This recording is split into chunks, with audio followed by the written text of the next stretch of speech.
Mga kababayan, kamusta po? Si Kamanong po, inyong lingkod, ay muli pong nagbabalik para po magkomento po sa inyo dito po sa Tambayan Makabayan.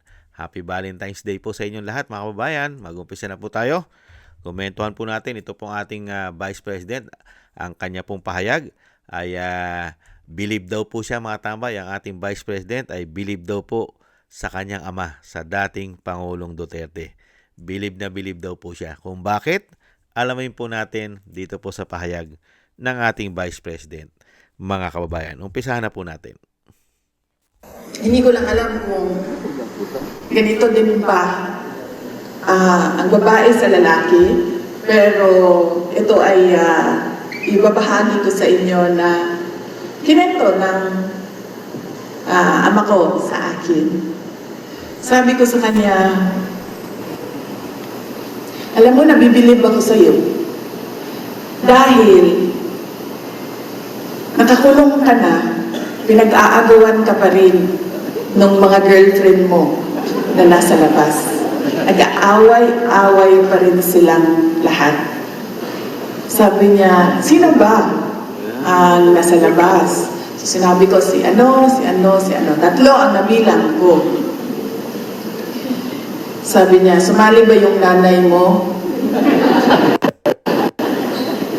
Sabi ko, ay hindi na siya sumali kasi tapos na daw siya sa kanya, sa lahat ng iyak niya at sama ng loob niya sa iyo. Ayaw na daw niya ng ganyan. Sabi ko sa kanya, alam mo bakit ako nabibilib? Sabi ko, kasi kung ako yan, girlfriend lang ako, di ba? Hindi naman ako asawa eh. Kung asawa, may obligasyon tayo na kailangan till death do us part. So kung nakakulong man yung asawa mo, ay sasama ka din doon sa loob ng kulungan. Araw-araw ka dapat nandoon. Sasamahan mo siya. Pero ito, mga girlfriend lang eh. At marami pa sila ha, hindi mo masabing ako yung number 1 girlfriend, ako yung number 2 girlfriend, ako yung number 3, hindi ganon. Kasi pare-pareho sila. Kasi sinabi ko sa kanya, kasi kung ako yan, wala na yan. Sabi ko, nakakulong ni. Sabi ko, siguro ako kung nag-iisip ako na mag-aasawa ako, bahala ka na dyan sa buhay mo. Maghanap ako ng bagong pag-ibig. Sabi niya sa akin, sabi ko, bakit ganyan? Bakit kahit nandito ka na sa loob? Ito pa, ang tanda mo na. 80 years old ka na. Hindi ka naman yung 26, 27 years old na ano pa yung tindig mo? Matikas pa. Sabi niya sa akin, ganito yung turo niya. Sabi niya, para sa akin, ang lahat ng babae ay pare-pareho lang. Sabi niya, ako, kapag nagmahal, hindi ako tumitingin kung ano yung nakaraan ng babae, kung ano yung mga hindi maganda na nangyari sa buhay niya, kung ano yung mga pangit sa ugali niya. Lahat yan, kapag nagustuhan kita, tinatanggap ko na lahat yan. So hindi ko yan, kumbaga, pag hindi natin pag-uusapan yan sa relasyon natin. Ang pag-uusapan lang natin sa relasyon natin, paano ba kita mapapasaya at paano mo ba ako mapapasaya. Lahat nung mga hindi magandang bagay, hindi na yan kasali at pag-uusapan sa relasyon natin. Kaya sabi niya, hindi man maganda yung mga nakaraan ng mga karamihan ng mga babae, wala na yan sa akin. Ang mahalaga sa akin, nagmamahalan tayong dalawa. Yun ang kanyang ibinahagi sa akin, shinare sa akin nung ako ay nagtanong kung bakit sobrang mahal na mahal ka ng iyong mga girlfriend. Yan po mga tambay. Yan po, binahagi po humanga po ang ating Vice President kung paano po magmahal ang dating Pangulong Duterte sa kanyang mga girlfriend. At syempre po, ganun din po sa kanya pong ina. Hindi po ba? Ang pagmamahal po sa mga babae. At doon po bumilib ang ating Vice President kung paano po magdala ng relasyon ang kanyang ama. At syempre po, wag po natin kalimutan mga kababayan kung ano po ang ginawa nila kay dating Pangulong Duterte. Hindi po nakakuha ng due process ang dating Pangulong Duterte na dinala po nila sa dahig na meron po tayong sariling soberenya at meron po tayong sariling judicial at napakarami po nating korte sa Pilipinas na hindi man lang po dinala ang dating Pangulo. At dito po, ibalik tanaw po natin yung sinasabi po ni Senator Cayetano na isa rin pong abogado. Tama po ang sinabi niya dahil isa po siyang abogado rin, mga kababayan. Ito po, pakinggan po natin si Senator Alan Peter Cayetano kung paano po ang ginawa nila sa dating Pangulong Duterte na kidnapping ang tingin ng mga Pilipino at pati po sa labas ng bansa. Ganon din po ang tingin ng mga banyaga sa ginawa po ng administrasyon po sa pangunguna po yata ng tinatawag na may bisyo ayon sa kanyang kapatid na pulburon at sumisinghot pa yata, mga kababayan. Umpisahan na po natin.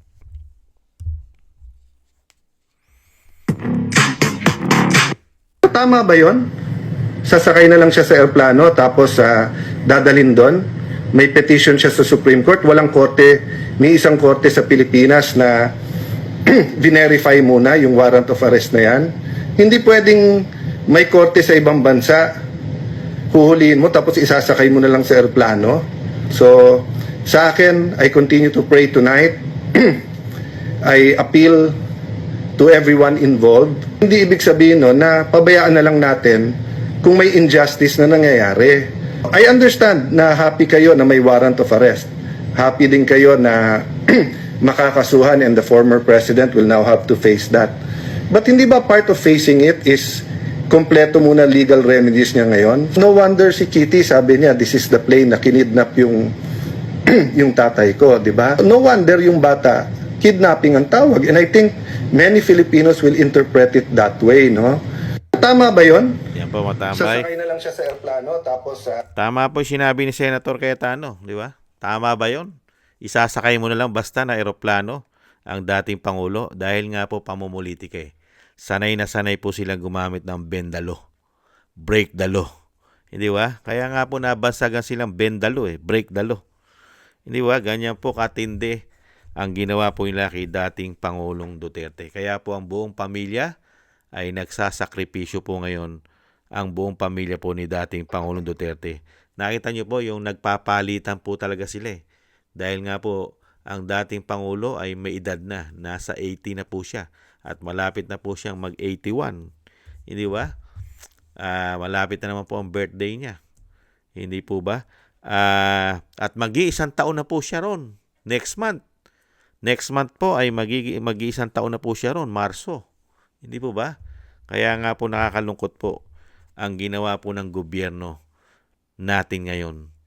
Grabing pamumulitika dyan sa pamilya Duterte. Lalo-lalo po sa dating Pangulong Duterte na napakarami pong nagawang kabutihan sa ating bansa. Lalo-lalo po yung pagbabago na ipinakita niya na kaya palang baguhin ang ating bansa, ang ating bulok, ang bulok na sistema na ginawa po ng mga nakaraang administrasyon na bago niya po yon, lalo-lalo po ang korupsyon. Hindi po ba? At lalo-lalo po ang bisyo na nagpapahirap sa ating bansa at ang kriminalidad, mga makakaliwa, mga terorista, lahat po ay natugunan niya yon. At pati po ang pangangailangan natin, mga kababayan, lalong-lalo po nung pandemya na ibigay po sa atin ang mga gamot, vaccine o bakuna na talagang hindi po tayo gumasos at pinagbayad ng gobyerno. May ayuda pa tayo. At napakarami niya pang nagawa ng mga proyekto. Hindi po ba? At yan po hindi pwedeng pasinungalingan yan. Ang hindi lang po nakakakita niyan, ang mainstream media o mano. Never po nilang ibinabalita ang nagawa ng dating Pangulo sa kanyang 6 na taon. Hindi po ba? Puro paninira po ang ginagawa nila umano. Hindi po ba? Lalo-lalo po yung mga mainstream media na nasagasaan ang kanilang mga boss, ang mga elite, ang mga oligarkiya. Hindi kaya? Mga kababayan, kaya dito po mga kababayan, yung sinasabi po ng Vice President ay humahanga. Naduktong lang po natin yun. Kasi ganun po talaga nangyari sa ating dating Pangulong Duterte. Grabe po kasi. Talagang laging papasok sa isip mo yung ginawa nila kay dating Pangulong Duterte. Papasok at papasok sa isip mo, bakit nila ginawa ito? Meron tayong judicial, may sarili tayong soberenya. Hindi po ba? Meron tayong korte, may Korte Suprema, marami tayong korte sa Pilipinas. Bakit hindi mo man lang dinala muna at pinagpaalam sa ating korte o sa ating judicial itong ginawa nila kay dating Pangulo na isa pong abogado, isang piskal at dating Commander-in-Chief, binastos nila. Grabe pong ginawa nilang pambabastos dyan. Hindi ba? Walang respeto, walang galang. Kung sa kanila kaya gawin yan. Hindi ba? Kung sa kanila kaya gawin yung ganyang proseso, matatanggap ba nila at matutuwa sila? Kaya lang sila natutuwa at tanggap nila dahil nasa kanila pakinabang. Sila nakikinabang. Hindi po ba? Ganun po yun Sila po kasi ang nakikinabang ngayon. Pinatapon nila Hindi po ba? Kaya nga lang sinasabi po ng ating mga kababayan, yung karma. Pagka ang karma mo'y dumating na, hindi mo na yan matatakbuhan. Hindi po ba? Yan po mga kababayan, ang kahit papaano po ay nagagawa pa po ng pamilya Duterte at ng ating Vice President na pasayahin pa ang ating mga kababayan, pasayahin pa po tayong mga Pilipino at nagagawa pa po niyang magbiro at yung sinasabi pong yung masaya, nagagawa pong maging masaya pa ng pamilya Duterte ng ating Vice President sa kabila po ng nangyayari po sa kanila at lalong-lalo po sa kanya ama at sa kanya, sa ating Vice President, na hindi po tinitigilan na sila po ay mabura na sa politika at tuluyan ang bumagsak ang kanilang politika.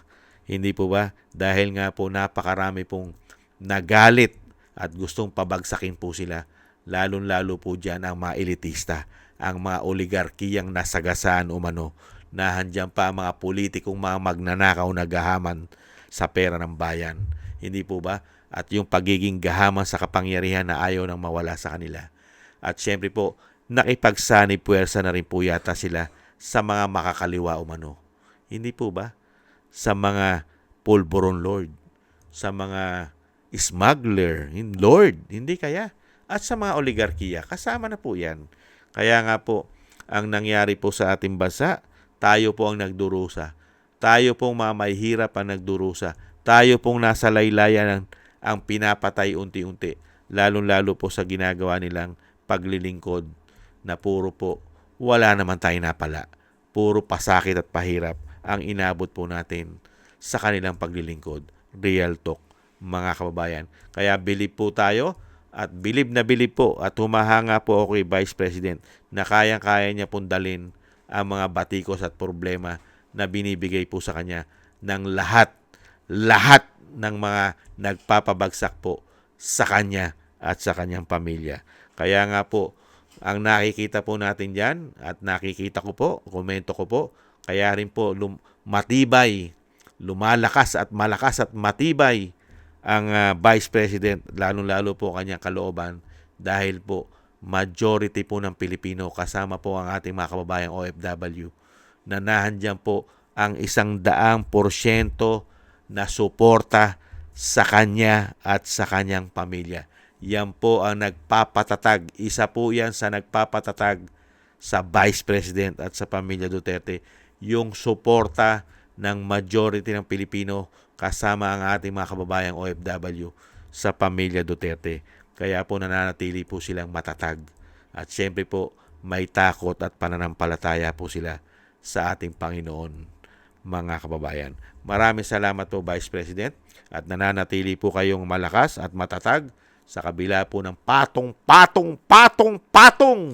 na mga akusasyon at mga bintang para kayo pabagsakin. Nananatili kayo matatag. At syempre, kami naman po ay umaasa na tuloy-tuloy at huwag po kayong sumuko at kailangan kayo ng bansang Pilipinas. Lalong-lalo po sa ginawa po nila ngayon na ilugmok at ibaon sa utang ang bansa. Sana po sa lalong mabilis ay isang Duterte po ang makita ng sambayan ng Pilipino na nagtatrabaho sa Malacanang.